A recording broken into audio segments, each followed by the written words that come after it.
I used to think summoning spirits was a party trick, something you did in high school with candles and an upside-down glass. Then I spent a night at the Stanley Hotel and learned that curiosity has a price. In October 2009, my girlfriend at the time surprised me with a weekend in Estes Park, Colorado. We were both students at CU Boulder. She knew I was a Stephen King fan and thought staying in the hotel that inspired The Shining would be fun. The Stanley Hotel is a grand, white wood building overlooking the Rocky Mountains. F.O. Stanley, co-founder of the Stanley Motor Carriage Company, built it in 1909. Room 217 is where Stephen King stayed in 1974 and had the nightmare that sparked his novel. I read all this on the drive up, amused and skeptical. We checked in on a Friday evening. The receptionist gave us brass keys and a friendly smile. "Any history buff should take the night tour," she said. "And if you hear children running in the halls when no one's there, that's just the 4th floor." We laughed, rolled our eyes, and tossed our bags on the bed in room 240. The night tour was led by a woman named Sarah.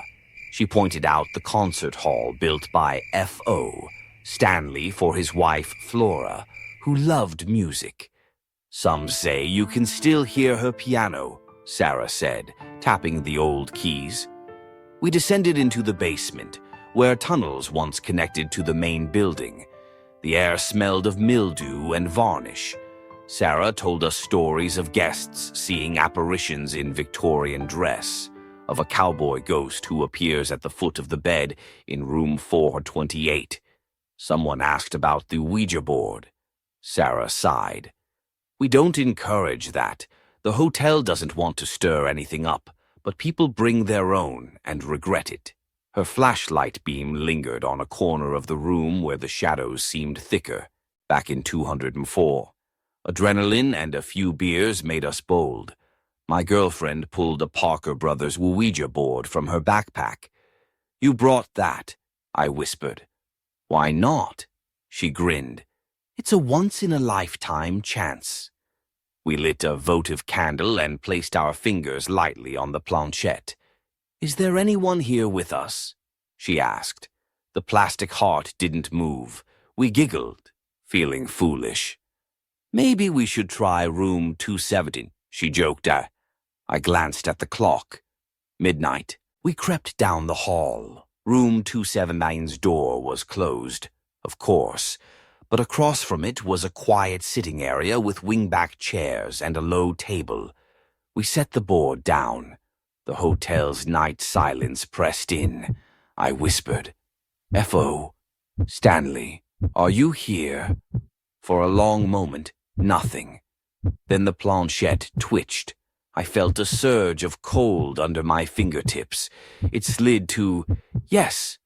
We stared at each other, breath visible in the air. "What do you want?" I asked before I could stop myself. The planchette moved, slower this time. It spelled Leave. My girlfriend laughed nervously. "Is this you?" she hissed.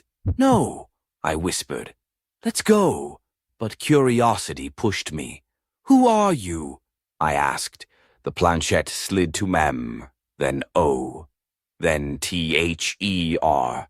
"Mother." The candle flickered and went out, plunging us into darkness. We scrambled to gather the board, knocking the planchette to the floor. It clattered loudly, echoing down the hall. A door down the corridor opened. A middle-aged woman in a robe peered out, irritation on her face.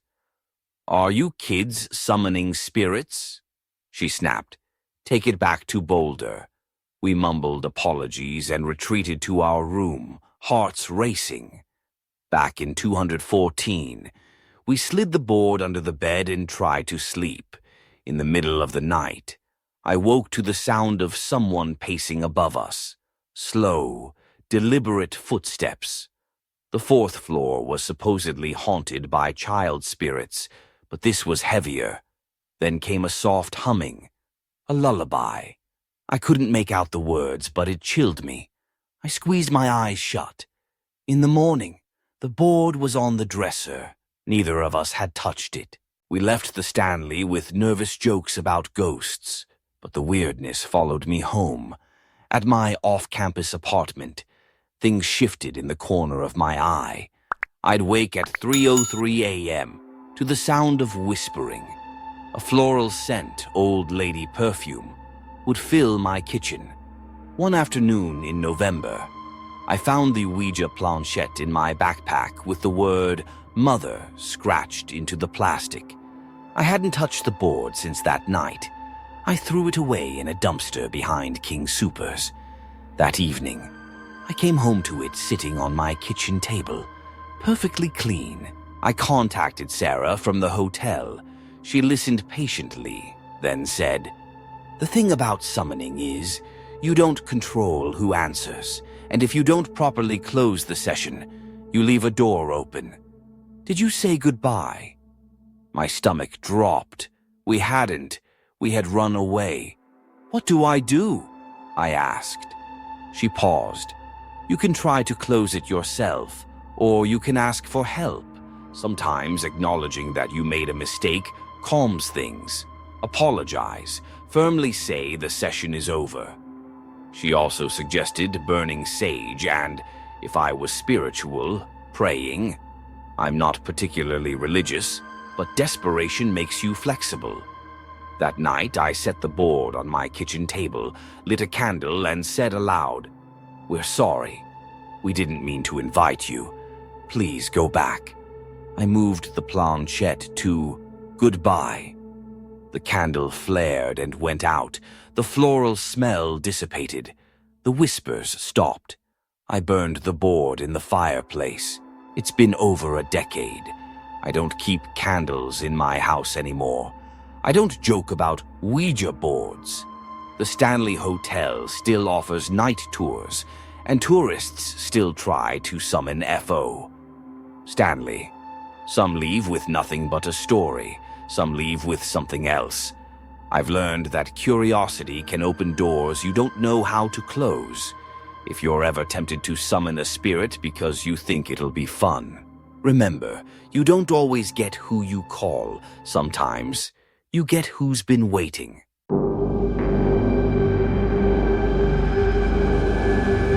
I've always loved Savannah, Georgia, the Spanish moss dripping from live oaks, the brick alleys, the way every square feels like a movie set. They call it America's most haunted city, but I'd stayed in its old hotels and walked its graveyards without so much as a goosebump.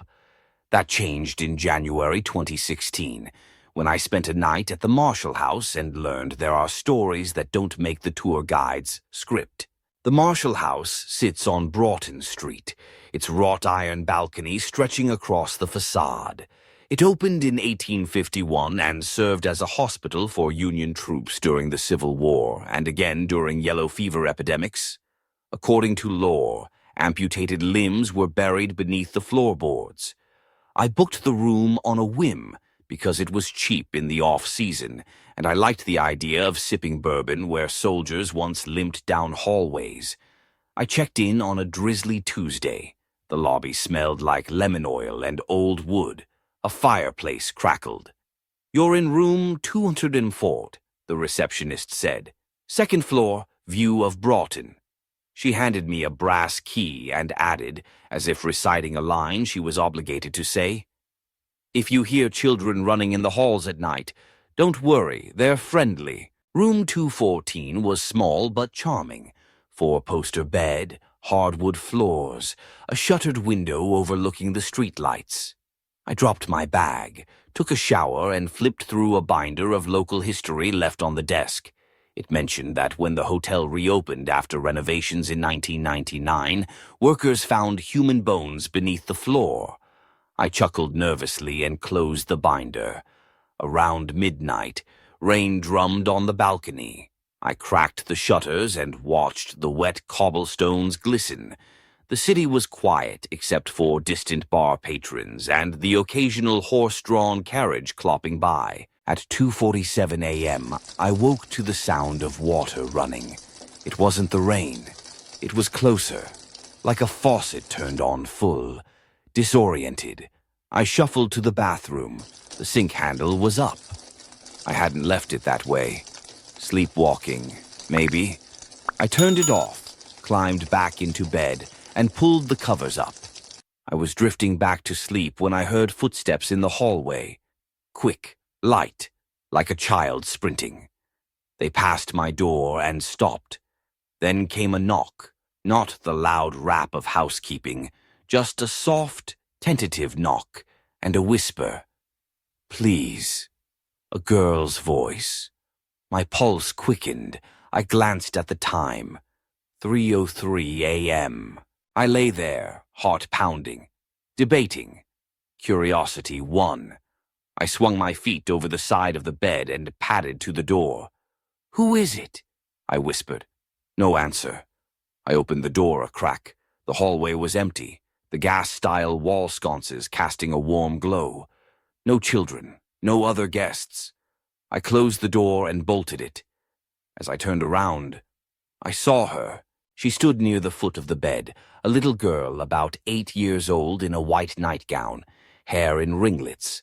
Her skin was ashen, almost translucent. She looked solid, but at the same time not fully here, as if someone had lowered the opacity slider on her body. She clutched a rag doll to her chest.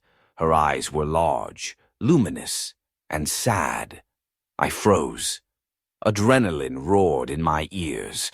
My brain wanted to rationalize, to say I was dreaming, but I could see the pattern of the quilt through her dress. "Who are you?" I managed to whisper. She tilted her head slightly. "I'm hungry," she said, her voice soft and old-fashioned. "Mama's sleeping." Instinctively, I glanced at the clock. 3:05 a.m. The seconds ticked louder than they should have. "Do you need help?" I whispered. She stepped toward me. Her feet made no sound on the hard wood. The air temperature dropped. I could see my breath. She held out her hand, palm up. "They forgot me," she whispered.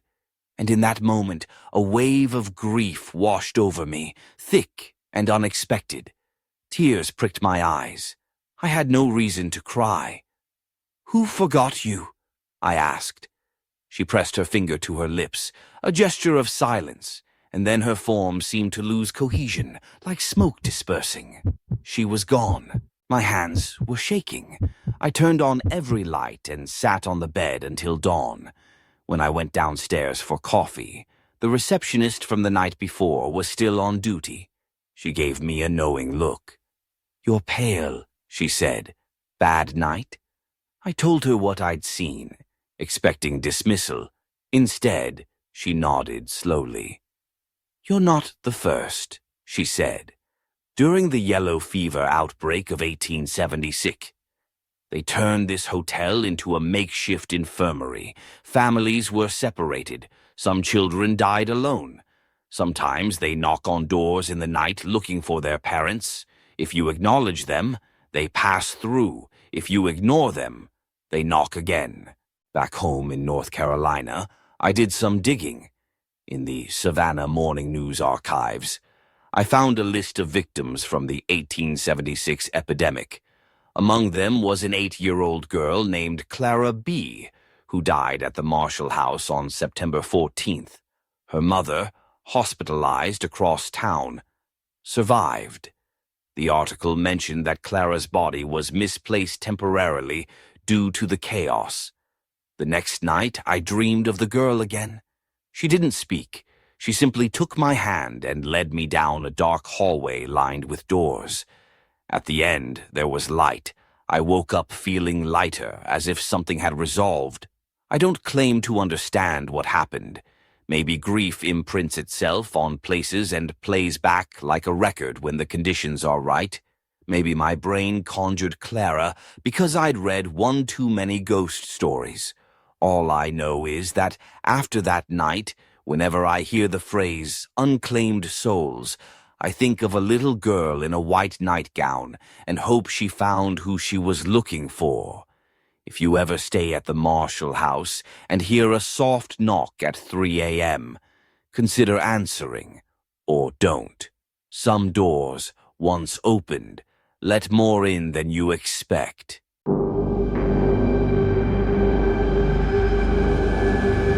There are haunted house stories, and then there's Amityville. You've probably seen the headlines. Evil house drives family out. After 28 days, Hollywood turned it into a franchise. Skeptics call it a hoax. Believers say something dark clings to that Dutch colonial at 112 Ocean Avenue. I grew up on Long Island, less than 30 miles from that house. And like most locals, I rolled my eyes at ghost hunters clogging our roads. But last summer, I met someone who made me reconsider everything I thought I knew about the Amityville case. On November 13th, 1974, Ronald DeFeo Jr. shot and killed his parents and 4 siblings in their sleep inside that house. He was convicted of 6 counts of second-degree murder. 13 months later, George and Kathy Lutz bought the house at a bargain and moved in with Kathy's 3 children. They lasted 28 days. In that short time, according to interviews and their later book, they experienced unexplained cold spots, swarms of flies in the dead of winter, green slime oozing from walls, and a disembodied voice commanding, "Get out!" They fled in January 1976 and never returned. Skeptics have long claimed the haunting was fabricated, pointing to inconsistencies and a supposed collaboration with a book publisher. The Lutzes maintained their story until their deaths. In July 2018, I was researching a podcast episode about Long Island urban legends. I reached out to a handful of people connected to the Amityville story. A former neighbor, a police officer who'd responded to the DeFeo murders, and an audio engineer named Sal, who had a box of reel-to-reel tapes from the late 70s. Sal said he'd been part of a group investigating paranormal claims at the house in March 1976, shortly after the Lutzes left. "I don't talk about it," he told me over the phone, "but you seem respectful, and I'm tired of carrying this alone." We met at a diner in Massapequa. Sal was in his 70s, thick accent, nicotine-stained fingers. He slid a manila envelope across the table. Inside were 3 cassette tapes and a photocopied floor plan of the house. "Tape 1 is the living room at 3 a.m., he said quietly. "Tape 2 is the sewing room. Tape 3 is the secret." He refused to elaborate. I offered to digitize the tapes and return them. He nodded, as if relieved. "Whatever you hear, remember this. Some things feed on attention." That night I sat in my Brooklyn apartment with headphones, the hum of my refrigerator suddenly ominous. The first tape was uneventful at first, the investigators murmuring, the creak of old wood. At 3:13 a.m., there was a low, guttural moan. It lasted 4 seconds. None of the men reacted. Maybe they didn't hear it in real time. The second tape, from the sewing room, where the Lutzes said a demonic pig named Jody appeared to their daughter, was quieter. At 2:22 a.m., there was a whisper, 2 syllables, breathy, indecipherable. I replayed it 20 times. It could have been "help me" or "kill me" or nothing. Tape 3 was labeled Basement 41376. It began with muffled footsteps descending wooden stairs. The investigators joked about the smell of damp earth. Then they went silent. A new voice, low and resonant, said a name. My name. It didn't just sound like it. It was my full name. First and last, spoken clearly in a room 42 years ago. The tape hissed. One of the men said, "Did you hear that?" Another said, "Let's go." The recorder rattled as if being picked up. The tape ended abruptly. I sat there, pulse hammering, replaying the segment. My name. I hadn't told Sal my last name when we spoke. I hadn't been born in 1976. I called Sal. He didn't pick up. I texted him, then drove to his house the next day. His wife answered the door, eyes red. "Sal had a heart attack last night," she said. "He didn't make it." My stomach dropped. I asked if he'd mentioned the tapes. She shook her head. He wouldn't even let me touch them. For days, I grappled with what I'd heard. The rational explanation is that my mind hears patterns in white noise. Maybe the voice said something that my brain mapped onto my name. But there were other coincidences. 2 nights after listening to the tapes, I woke at 3:15 a.m. My apartment smelled like sulfur, a scent my mind immediately linked to old accounts of demons. I rationalized faulty pilot light. I checked. The stove was fine. I returned to bed, and as I drifted back to sleep, I heard a voice near my ear. "Get out!" I bolted upright. My cat hissed at the corner of the room. Odd. I wish I could say I threw the tapes away and moved on. Curiosity is a stubborn thing. I started reading old newspapers from 1927, the year the Amityville house was built. I discovered the land had once belonged to the Shinnecock tribe, who used the area as a burial ground. Locals had whispered for decades about lights in the woods along the Amityville River before the house even existed. And the part they don't put in the movies? 3 owners after the Lutzes reported nothing unusual. Others, like a family in 1987, claimed the house whispered their names. In 2010, the address was changed from 112 to 108 Ocean Avenue to deter tourists. The house remains, modernized, painted a different color, with new quarter-moon windows. I returned Sal's tapes to his widow. I told her the 3rd one was blank. Maybe it was cowardice. Maybe it was kindness. The day after his funeral, I received a plain envelope in the mail. No return address. Inside was a single sheet of paper with 2 words. "Still listening." I moved to a different apartment a month later. It hasn't followed me. Yet, I've shelved my Amityville episode. Some stories, when told, feed whatever's hungry. If you drive down Ocean Avenue out of morbid curiosity, be respectful. The only people still living there are trying to forget. And if you ever find an old tape labeled basement, consider letting the past stay recorded and unheard.